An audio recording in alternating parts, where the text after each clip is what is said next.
டெல்லியில் இந்தியா கூட்டணி கட்சி தலைவர்களின் ஆலோசனை கூட்டம் நடைபெற்று வருகிறது. இது பற்றிய முழு விவரங்களை நமது டெல்லி சிறப்பு செய்தியாளர் பால் முருகனிடம் கேட்டு பெறலாம். வணக்கம் பால் முருகன், கூடுதல் விவரங்களை பதிவு பண்ணலாம்.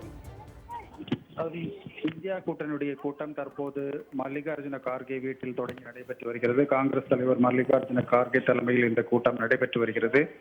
இந்த கூட்டத்தில் முக்கியமாக சோனியா காந்தி, ராகுல் காந்தி, கே.சி. வேணுகோபால், சரத் பவார், சுப்ரியா சுலே, திமுக சார்பாக திமுக தலைவரும் முதலமைச்சருமான மு.க. ஸ்டாலின், அதே போன்று திமுக நாடாளுமன்ற குழு தலைவர் டி.ஆர். பாலு, சமாஜ்வாதி கட்சியிலிருந்து அகிலேஷ் யாதவ், ராம் கோகுல் யாதவ், அதே போன்று பிரியங்கா காந்தி வதேரா, அகில இந்திய திரிணாமுல் காங்கிரஸ் கட்சியிலிருந்து அபிஷேக் பானர்ஜி, உத்தவ் தாக்கரே கட்சியிலிருந்து அரவிந்த் சவார், தேஜஸ்வி யாதவ், சஞ்சய் யாதவ், அதே போன்று சீதாராம் யெச்சூரி, சஞ்சய் ராவத், டி ராஜா, ஜேஎம்எம் கட்சியிலிருந்து சம்பை சோரன், கல்பனா சோரன், ஆம் ஆத்மி கட்சியிலிருந்து சஞ்சய் சிங், ராகவ் சத்தா உள்ளிட்டோரும் கலந்து கொண்டிருக்கிறார்கள். சிபிஐ எம்எல் கட்சியிலிருந்து திபாங்கர் பட்டாச்சாரியா கலந்து கொண்டிருக்கிறார்.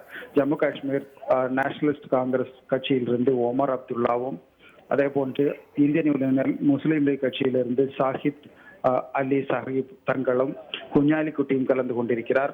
கேரளா காங்கிரஸ் எம் குரூப்பிலிருந்து கட்சியிலிருந்து ஜோஸ் கே மாணி கலந்து கொண்டிருக்கிறார். விடுதலை சிறுத்தைகள் தலைவர் திருமாவளவன், அதே போன்று ஆர்எஸ்பி கட்சியிலிருந்து பிரேமச்சந்திரன் உள்ளிட்டோரும் கலந்து கொண்டிருக்கிறார்கள்.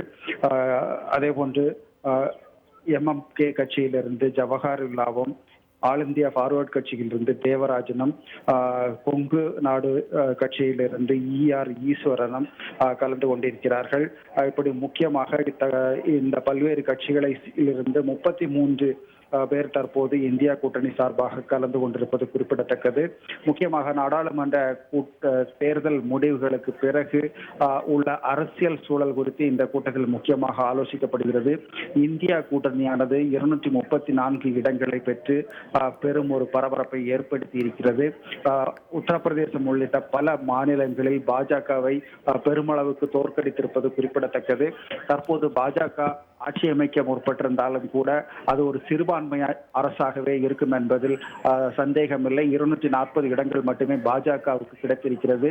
மற்ற கட்சிகளினுடைய தயவில்லாமல் அவர்களால் ஆட்சி அமைக்க முடியாத ஒரு நிலை ஏற்பட்டுள்ள சூழ்நிலையில் தற்போது இந்த கூட்டம் தொடங்கி நடைபெற்று வருகிறது. இன்னும் சில நிமிடங்களில் இந்த கூட்டம் முடிவடைய உள்ளதாக தெரிகிறது. முக்கியமான பல ஆலோசனைகள் இந்த கூட்டத்தில் எடுக்கப்பட்டிருக்கின்றன. இது குறித்து தற்போது இன்னும் சில நிமிடங்களில் செய்தியாளர்களை சந்திக்க உள்ளனர். குறிப்பாக மல்லிகார்ஜுன கார்கே, ராகுல் காந்தி உள்ளிட்டவர்கள் செய்தியாளர்களை சந்தித்து இந்த கூட்டத்தில் எடுக்கப்பட்ட முடிவுகள் குறித்து ஆலோசிப்பார்கள் என்று அறிவிப்பார்கள் என்று எதிர்பார்க்கப்படுகிறது. கூட்டம் கிட்டத்தட்ட முடிவடையக்கூடிய ஒரு நிலையில் இருக்கிறது. இன்னும் சில நிமிடங்களில் அனைத்து இந்தியா கூட்டணி கட்சி தலைவர்களும் மல்லிகார்ஜுன கார்கே வீட்டில் செய்தியாளர்களை சந்திக்க இருக்கிறார்கள். உங்களது அண்மை தகவலுக்கு நன்றி.